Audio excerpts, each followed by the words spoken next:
हाँ जी, आज हम पढ़ेंगे halo alkane and hello arenes के उपयोग। ठीक है कि ये क्या काम आते हैं। हम हेलो एरिन्स और हेलो एल्केन जो पढ़ते हैं, इनका उपयोग कहाँ होता है। देखिए, दैनिक जीवन में हम इनके उपयोग कहाँ कहाँ पर करते हैं। तो उपयोग की बात यदि आती है, किसकी बात आती है, उपयोग की यदि बात आती है, ठीक है ना।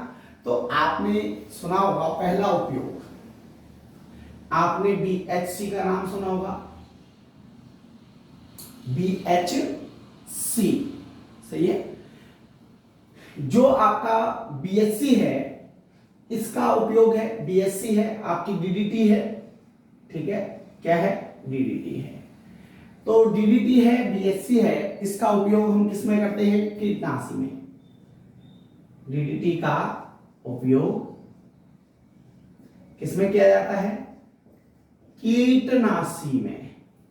उपयोग किसमें किया जाता है, कीटनाशक के रूप में, कीटनाशक के रूप में किया जाता है। ठीक है,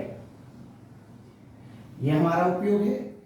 BHC और DDT का उपयोग किसमें किया जाता है, कीटनाशी के रूप में। ठीक है, अब देखिए इसके बाद BHC का पूरा नाम आप सभी को पता है, benzene hexachloride, benzene hexachloride. DDT का फुल नेम है पैराडैश डाइक्लोरो डाइफेनिल ट्राइक्लोरोएथिलीन।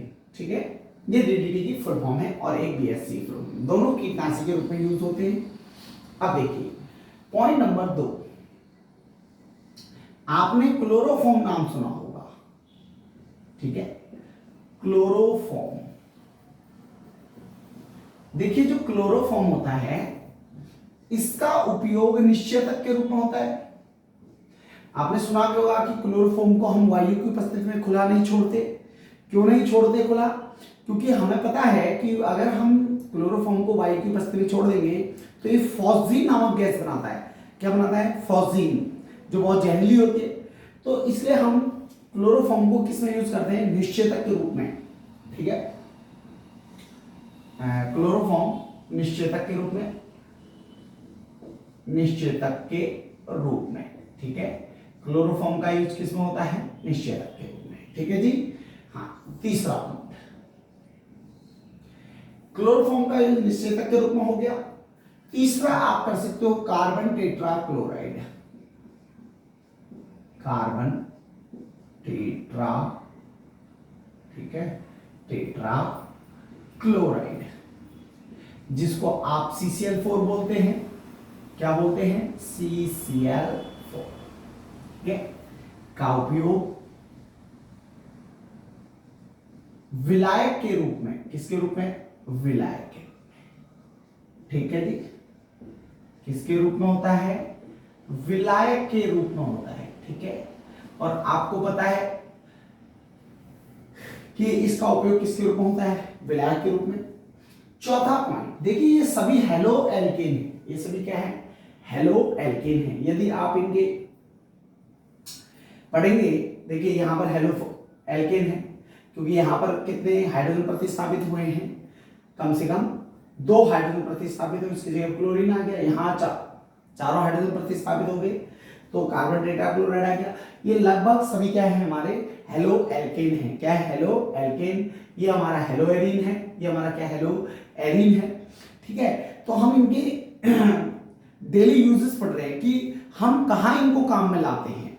ठीक है, हम हेलो एल्केन चैप्टर क्यों पढ़ते हैं, क्या आधार है, हम उसका क्या यूज करते हैं। तो यूजेस आपके सामने हैं, इसके हम ये उपयोग करते हैं। ठीक है, इतनी चीजें हमें इनसे प्राप्त होती है। एक आपने नाम सुना होगा फ्रीऑन, नाम सुना होगा फ्रीऑन। और फ्रीऑन जो होता है, फ्रीऑन को प्रशीतक के रूप में यूज किए जाते हैं। किसके रूप में, प्रशीतक। जैसे आपने देखा होगा आपका जो AC वगैरह है, उसमें प्रशीतक के रूप में कौन यूज होता है, फ्रीऑन यूज होता है। फ्रीऑन को प्रशीतक के रूप में यूज किया जाता है। ठीक है, किसी भी चीज को ठंडा करने के लिए प्रशीतक होते हैं। ठीक है, अपने फ्रिज में भी प्रशीतक होता है, ठीक है, रेफ्रिजरेटर में भी होते हैं।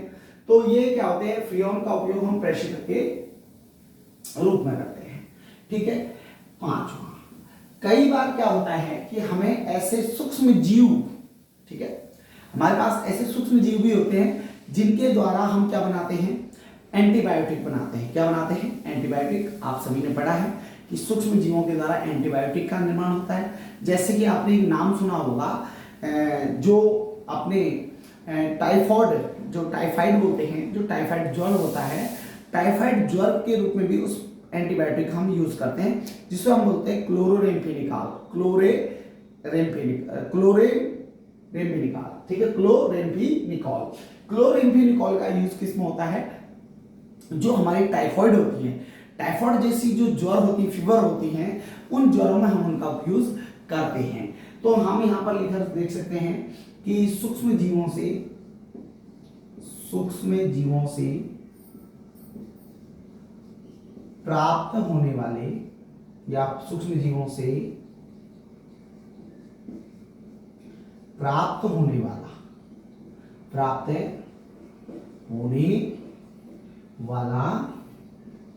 प्रतिजैविक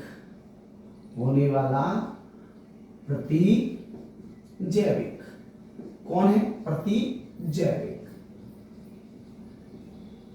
ठीक है, प्रतिजैविक, जिसको हम क्या बोलते हैं, एंटीबायोटिक, अंग्रेजी में क्या बोलते हैं, एंटीबायोटिक, प्रतिजैविक। कौन सा है, क्लोरेम्फेनिकॉल, ठीक है, क्लोरेम्फेनिकॉल। अब देखो क्लोरेम्फेनिकॉल प्रतिजैविक है। अब आपको पता है जो क्लोरेम्फेनिकॉल है वो हमारा क्या, हेलो एल्केन है। क्या, हेलो एल्केन, ठीक है, ये बात ध्यान रखना। क्लोरेम्फेनिकॉल क्या है, हेलो एल्केन या हेलो एलिन्स की श्रेणी में आता है क्लोरेम्फेनिकॉल, ठीक है। ये सूक्ष्म जीवों से प्राप्त होने वाला क्या है, प्रतिजैविक क्लोरेम्फेनिकॉल है। और इस क्लोरोम्फेनिकॉल को हम टाइफाइड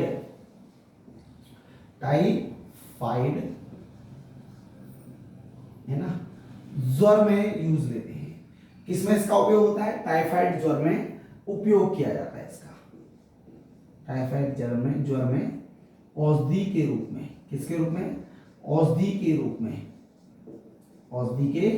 रूप में हम इसका क्या करते हैं, यूज करते हैं। किसका यूज करते हैं, क्लोरेम्फेनिकॉल का। किसमें यूज करते हैं, टाइफाइड में। किसमें करते हैं जी, टाइफाइड में। इतनी बात समझ में आ गई होगी, यस या नो। तो टाइफाइड में जब हम इनका यूजेस करते हैं, ठीक है, आप देखो इतनी बात समझ में आ गई। एक हमारा और होता है यूजेस में, 5 यूजेस हो गए। छठा यूजेस मैं आपको दोबारा बता रहा हूं, देखो छठा से मैं स्टार्ट करूंगा, 5 आपके सामने हो चुके हैं, ठीक है। अब आप कहोगे सर अब हमें पता लग गया कि हम इस चैप्टर को क्यों पढ़ते हैं, क्या उद्देश्य है हमारा इसको पढ़ने के लिए, ठीक है। हमारे को केमिस्ट्री के अंदर कई हमारे ऐसे कार्बनिक चैप्टर्स हैं जो हमारे डेली यूजेस में क्या होते हैं, काम आते हैं, चाहे वो मेडिसिन के तौर पर हो, चाहे किसी और तौर पर हो, तो ये काम आते हैं। तो जैसा हमारा छठा यूजेस एक और होता है, ठीक है, इसको बोलते हैं क्लोरोक्वीन, ठीक है। क्लोरोक्वीन से पहले आप एक थायरॉक्सिन नामक हार्मोन्स आपने सुना होगा।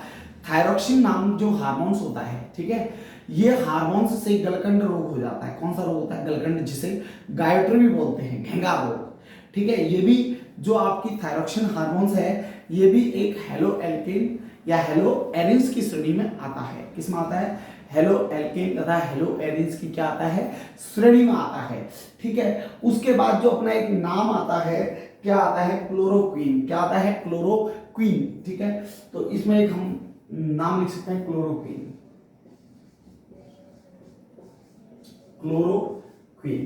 ठीक है। एक नाम लिखते हैं हम यहां पर, क्लोरोक्वीन। देखिए क्लोरोक्वीन, इस औषधि का उपयोग, देखो ये हेलो क्या है, एरिन है। क्या है, हेलो एरिन है, जैसा कि इसके नाम से पता लग रहा है क्लोरोक्वीन, तो ये एक हेलो एरिन है। और क्लोरोक्वीन्स का जो उपयोग होता है, क्लोरोक्वीन्स का उपयोग, ठीक है, हम मलेरिया की औषधि में करते हैं। किसमें करते हैं हम उपयोग, मलेरिया की औषधि में किया जाता है। किसमें किया जाता है, मलेरिया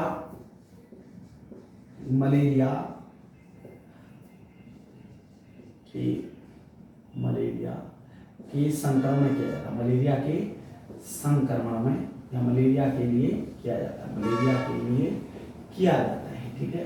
इसका उपयोग किसमें किया जाता है? मलेरिया के लिए किया जाता है। ठीक है, किसके लिए किया जाता है? मलेरिया के लिए। तो इतनी बात आपके समझ में आ गई होगी कि हम हेलो एल्केन चैप्टर क्यों पढ़ रहे हैं, हेलो एल्केन क्या है, हेलो एल्केन के उपयोग क्या है। तो मैंने 6 उपयोग आपको हेलो एल्केन के यहाँ पर बता दिए, जैसा कि आपकी बात समझ में आ गई होगी। ठीक है जी, अगला हम टॉपिक पढ़ते हैं।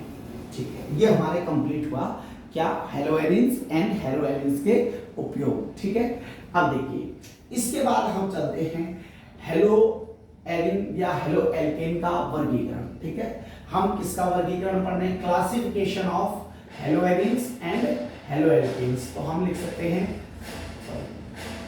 हेलो एल्केन, हेलो एल्केन व हेलो एरिन्स, व हेलो एरिन्स। ठीक है, हेलो एरिन। ठीक है, का वर्गीकरण, हम वर्गीकरण पढ़ने जा रहे हैं, क्लासिफिकेशन पढ़ने जा रहे हैं।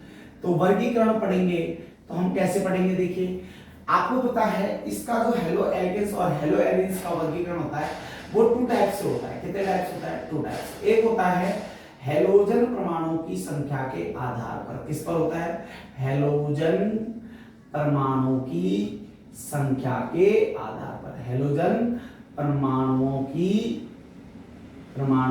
संख्या के आधार पर। पहला तो ये होता है संख्या के आधार पर, पहला वर्गीकरण हमारा इसके आधार पर होता है। ठीक है, और दूसरा वर्गीकरण होता है कार्बन परमाणु कहते हैं या एल्किल समूह की संख्या के आधार पर। दूसरा वर्गीकरण किसके आधार पर होता है? एल्किल समूह, ठीक है, समूह की संख्या के आधार पर, संख्या के आधार पर। ठीक है, तो यहां लिख सकते हैं बेस्ड ऑन एल्किल ग्रुप, ऊपर लिख सकते हैं बेस्ड ऑन हेलोजन एटॉम्स। ठीक है, तो हेलो एल्किन में हेलो एरिन्स का वर्गीकरण हम करते हैं तो 2 टाइप से होगा। हेलो एल्किन और हेलो एरिन्स को 2 टाइप से हम क्या कर सकते हैं? वर्गीकृत कर सकते हैं। एक हेलोजन परमाणु की संख्या के आधार पर और दूसरा एल्किल समूह की संख्या के आधार पर। अब हम पहला पॉइंट ले लेते हैं कि भाई हेलोजन समूह की संख्या के आधार पर हम कैसे वर्गीकृत कर सकते हैं। तो देखिए अब हम से स्टार्ट करेंगे इसके बारे में लिखना कि भाई हेलोजन परमाणु की संख्या के आधार पर कैसे वर्गीकृत कर सकते हैं। तो हम लिखेंगे, देखिए हेलोजन परमाणुओं की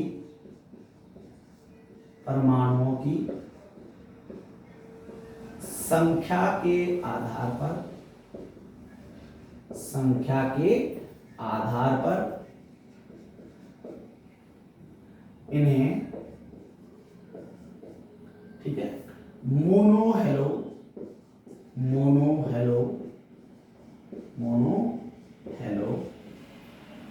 कोमा डाई हेलो व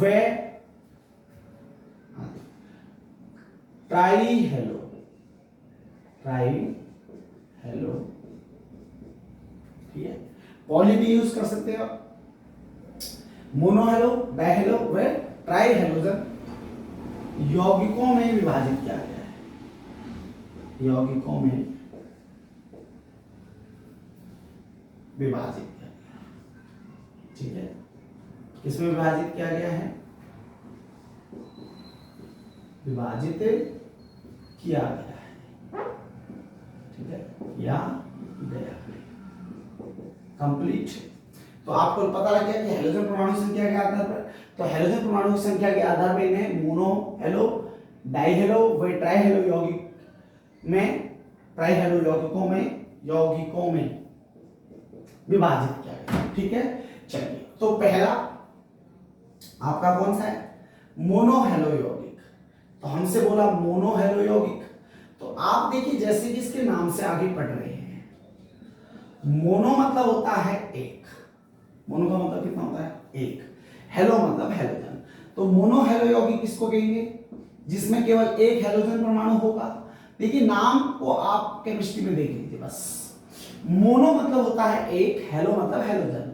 ऐसे यौगिक जिनमें एक हेलोजन परमाणु उपस्थित हो, तो हम उन्हें हेलो यौगिक, मोनो हेलो यौगिक कहेंगे। ठीक है, मोनो मतलब एक, डाई मतलब दो, ट्राई मतलब तीन। मोनो हेलो यौगिक का मतलब हो गया जब वे यौगिक जिनमें केवल एक हैलोजन परमाणु क्या हो, उपस्थित हो। ठीक है, उसको हम मोनो हेलो यौगिक कहेंगे, चाहे वो हेलो एल्केन हो चाहे वो हेलो एल्केन्स हो। ठीक है, तो यहां पर जो अगला पॉइंट आएगा, ठीक है, अब देखिए मोनो हेलो यौगिक, तो हम यहां पर लिखेंगे वे यौगिक, वे यौगिक जिनमें केवल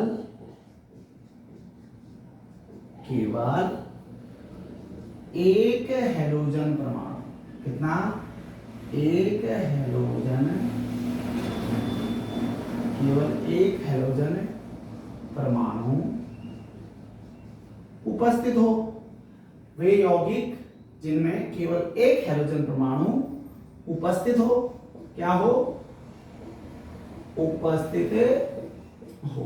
ठीक है, तो वो मोनो हेलो यौगिक किसे कहलाएंगे, वे यौगिक जिनमें केवल एक हैलोजन परमाणु क्या होगा, उपस्थित हो। ठीक है, जैसे विद एग्जांपल CH3 है ना, यहां कर दे CH2 और इधर कर दे आपका X। बताओ कितने हैलोजन हैं, एक हैलोजन परमाणु यहां उपस्थित है। ठीक है, ऐसे हम यहां कर दें। ठीक है, ये हमारी हेलो एरीन वाली है, हेलो एरीन, एरीन का मतलब एरोमेटिक रिंग, एरोमेटिक रिंग, और उसके ऊपर क्या है, एक हैलोजन परमाणु। तो देखो एक ही हैलोजन परमाणु यदि आपको दिखे तो मोनो हेलो यौगिक, किसी में भी आपको एक हैलोजन परमाणु अगर दिख जाता है तो मोनो हेलो यौगिक कहलाता है। ठीक है जी, क्या कहलाता है, मोनो हेलो यौगिक।